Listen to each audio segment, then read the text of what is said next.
In the name of the Father, the Son, the Holy Spirit. Amen. Believe, follow, and pray. Today is the memorial of the Blessed Virgin Mary as Mother of the Church. Isn't that wonderful? Meron tayong ina sa ating tahanan ng ating pananampalataya sa ating simbahan. But not because Mary is Mary or Mary is the mother of Jesus, but in his own act of her soul and her devotion, we could see how Mary is rightfully the mother of the church. Una, Mary is the first believer. Kung ang simbahan ay isang komunidad ng mga taong naniniwala kay Jesus, si Maria, bago pa naniwala itong mga disciples, bago pa naniwala ang mga naunang nabinyagang Kristiyano, si Maria ang una nang naniwala kay Jesus. Si Maria ang pinakauna na naging disipulo ni Kristo. That Mary was the first follower of Christ, literally and even figuratively as a disciple. And Mary was the first person to pray to Jesus, her son. Bakit po nating masabi that Mary is the first believer? Believers of Christ are already by the billions. Ngayon lang, Christianity is one of the biggest religion in the whole world. Pero sino pinakaunang naniwala kay Kristo? Sino? The mother. Do you remember in John chapter 2, 1-11, wedding at Cana? Siguro Jesus was just taking himself for granted for a while. He's quite young. In fact, kasama na yung disciples niya, barkada niya, nakikipagkasal. Baka nagiinuman din sila. And then Mary might be serving at the kitchen, kamukha ng mga nanay na wala sila sa presidential table. Napansin niya wala ng alak. Nauubusan na po sila sa Kapampangan. Makukurilyo na lang. And Mary approached her son, Jesus, and said, "My son, they have no more wine." Jesus was very reluctant. Ayaw niya. Kung siya lang ayaw niya. Sabi niya, "Woman, what does this concern of yours will be my concern? My hour has not yet come." Hindi pa panahon. I'm too young for this. And then Mary did not even listen to the explanation of Jesus. As the mother said, he called the servants, "Go to Jesus and follow whatever He tells you." Nakita niyo yung confidence ni Maria kay Jesus? Ang kanyang paniniwala that the mother believed that his son could save the situation. Kaya kung minsan nga tawag kay Maria, Virgen de los Remedios. She's the mother of remedies. Nakapagremedyo, nawawala ng alak, may scarcity, may pagkukulang. Mary interceded in faith to her son Jesus. Parang siguro kung si Jesus ang tatanungin ninyo, he did not want to make the water into wine. It's not yet my time. It's not my concern. Parang very young attitude. And yet Mary believed in her son. Mary knew that Jesus is not an ordinary guest in the wedding. He can save the situation. And the rest is history. Sino ang unang naniwala kay Jesus? Si Maria.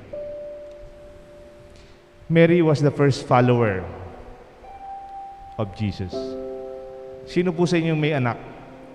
Di ba nakikita ko minsan pag may baby kayo, inahabol-habol yung anak nyo, literally. You follow your children. Pag tumatakbo na sila, tumatakbo ka na rin. You are a literal follower of your child, your pamangkin, your apo. And Mary, I'm sure, did this as a mother of Jesus. But even when Jesus grew up and started his mission, Hindi naman naiwan lang sa bahay si Maria, bahala na yung anak ko. Mary followed Jesus in His ministry. Tignan niyo po, napakaraming kwento. Isa dito yung Matthew chapter 12, 46 to 50. While Jesus was speaking in the crowds, nangangaral na. Jesus is already in active ministry. He's already working.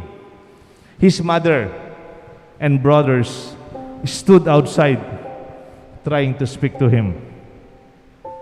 Someone said, "Look, your mother and brothers are outside waiting for you to speak to you, to speak with you."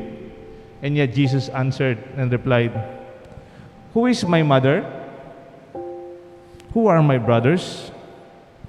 He stretched out His hands to His disciples. "Look, here is my mother, here are my brothers. Whoever does the will of the Father from heaven is brother, sister, and mother to me." Is that an insult to Mary? Is that an expression of Jesus to bring down Mama Mary? Sino ang ina ko? Sino ang kapatid ko? Ang ina ko at ang kapatid ko ay sino man ang naniniwala at tumutugon sa kagustuhan ng aking Ama sa langit. Question: how did Mary accepted Jesus? In Annunciation, "I am the handservant of the Lord. Let it be done to me according to your word." Hindi pa man sinilang si Jesus, si Maria, sumusunod na sa kagustuhan ng Ama through the intercession of Gabriel, the angel. Jesus was not insulting Mary in this statement. He was actually affirming her mother. Ang relasyon ko sa nanay ko, hindi lang biological na ako anak niya literally. Sinilang ako sa kanya physically. But my being my mother, pareho kami. We love to follow the will of the Father. Kung nakikita niyo parang yung ugali ni Maria at ang ugali ni Jesus parang magkakambal. Naalala niyo po ang the last moment before Jesus was captured, before crucifixion. He was praying in the Garden of Olives. And pinagpapawisan siya. Alam niya, he will be arrested. Habang nagdarasal siya, ayaw ni Jesus mangyayari ito kung humanly speaking. I think humanly speaking, Jesus also feared death itself. And yet his faith in the Father's will and said, "If this cup be taken away," kung pwedeng tanggalin itong pinapainom mo sa akin, sana. Pero tinugtong ni, sabi ni Jesus,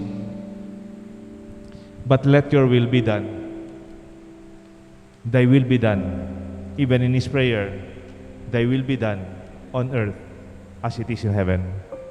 The same lines of Mama Mary, the same prayer of Mary. Let your word be done unto me. I am a servant of the Lord. And you see that this follower is the very first follower of Christ as a Christian, if I may say.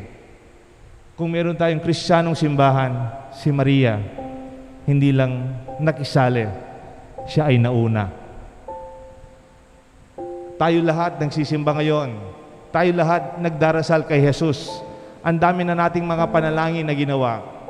Ang dami ng mga magagandang panalangin attributed to Jesus in every ways, in every time, in every aspects. But I ask you, who do you think is the first person to pray to Jesus? Sino kaya ang pinakaunang boses nararinig ni Jesus nakikiusap sa Kanya?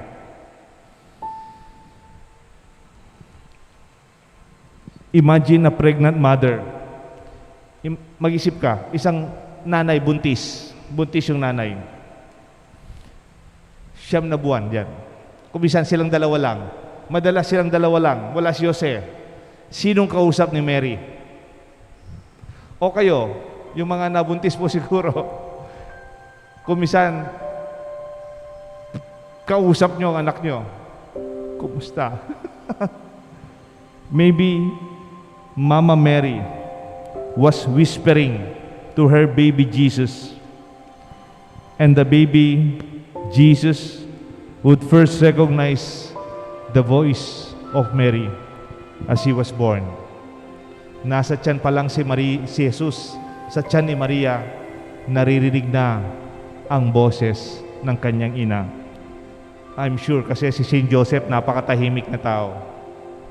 Pero ang unang dasal na narinig ng kanyang anak ay ang dasal at ang boses ng kanyang ina. For Mary was the first Christian, and Mary, the mother of our church. Even in the gospel today, from John 19:25 to 34, Jesus said to his mother by the foot of the cross. Ito po yung eksena, yung nasa altar natin. The cross, Jesus hanging by the cross, ang ating altar, ang ating retablo, Mary on one side, and John, the disciples.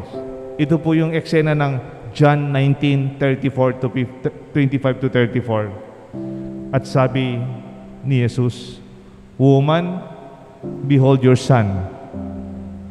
And then Jesus said to John, "Son, behold your mother." If Mary represented us, John must represent the church also. Parang hinabilin ni Jesus ang kanyang ina na tayo ay maging ina sa atin si Jesus. Let my mother be your mother too. As John represented us, John by the cross represented you and me. John by the cross representing the church by that time. Alam niyo po, minsan may nakita akong video ng isang protestante na pastor. Ewan ko. Pero una, hindi ako naniniwala nung kinukwento ng mga pare. Nung nakita ko yung video at saka yung magazine, may isang protestanteng pastor na converting maging Katoliko. Tayo namang mga Katoliko, we do not preach. We do not preach to non-Catholics to believe what we believe. We respect and we dialogue. We reach out. We work together. We share our faith. Pero sinasabi nitong pastor, wala mang nakiusap pari sa kanya. O wala mang nakipagdebate sa kanya tungkol sa pananampalataya. Pero ito daw pastor na ito, dahil born again pastor po siya, nangunguna siya sa paggiba, pagsira ng mga religious images natin. Ang pinaka-favorite niyang binabasag, ang image si Mama Mary. Sa kanyang mga gathering daw, babasagin sa harap ng mga tao yung image si Mama Mary. Yan ang aking specialty, sabi niya. And then suddenly, in his dreams, narinig daw niyang isang boses, "Why are you angry? Bakit ka galit na galit sa akin? Anong ginawa ko sa iyo?" Yun lang daw po yung narinig niya. Bakit galit na galit ka? Anong ginawa ko sa iyo? Those dreams that happen not only once, parang it haunted him. Up to the point, the voice of Mama Mary in his dreams, as he claimed, converted him to our faith. I myself, I'm not a fanatic into this kind of stories. But if indeed so, until now, the grace of Mama Mary continues to invite us to believe in her Son. Not to follow Mary as God. No, we don't deify Mary. Malinaw na yon. We do not worship Mary. Malinaw na yon. We do not make Mary God. No, malinaw na yon. But with Mary, we are inspired with her witnessing. Sabi ng isang pastor, Swiss, from Switzerland, pastor of Reformation, kasabayan to ni Martin Luther in the 15th century. Ulrich Zwingli, sabi niya, "I esteem immensely the Mother of God. And the more honor and love of Christ increases among man of such esteem. Pag kinikilala natin ang ina ng Diyos, ang ina ni Jesus, kinikilala rin natin ang kanyang anak. Para bagang pag pinupuri ko ang nanay, sinong masaya? Ang anak. Pag pinapasalamatan mong nanay, dahil sa kanyang naging bunga. We are the church. Like Mary, we believe. Like Mary, we follow. Like Mary, may we continue to pray. Alam niyo po sa seminaryo, nung nag-aaral ako doon, more or less yung population ng seminaryo, 160 men, boys, Kapampangan Seminary of Mother of Good Counsel Seminary. And we are a local diocesan seminary. Ang kultura, Kapampangan. Salita, Kapampangan. Alam niyo na po yung Kapampangan. Maingay. Kumakain. Sa klase, of course, sa klase, mayroon kaming language. Pero paglabas, Kapampangan. And more than 160 men. Pati yung mga pare, more than 10. Yung mga personnel namin. Alam niyo po, pati yung cook namin, yung cook, stay in yung cook namin. Kasi, almusal pa lang at saka dinner, siya nang nagluluto. Ang pangalan ng cook namin, Kong Rico. Meron siyang anak. 2 lalaki. Nagtataka kami, Kapampangan kami lahat. 116 Kapampangan na seminaries sa mga pare. At saka yung cook namin, si tatay nila, Kapampangan. All of a sudden, in the middle of this Kapampangan, vibrant Kapampangan culture, but may Tagalog. Itong mga bata, yung isa, Robbie, yung pangalan niya, isa, Ruben. Bakit Tagalog sila?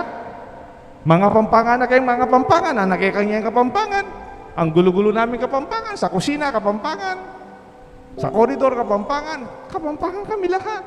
Bakit yung mga 2 bata, Tagalog? Hindi man nila naintindihan yung Kapampangan. May accent pa nga sila. Alam niyo po, bakit? Ang nanay nila, si Etching Rose, hindi Kapampangan.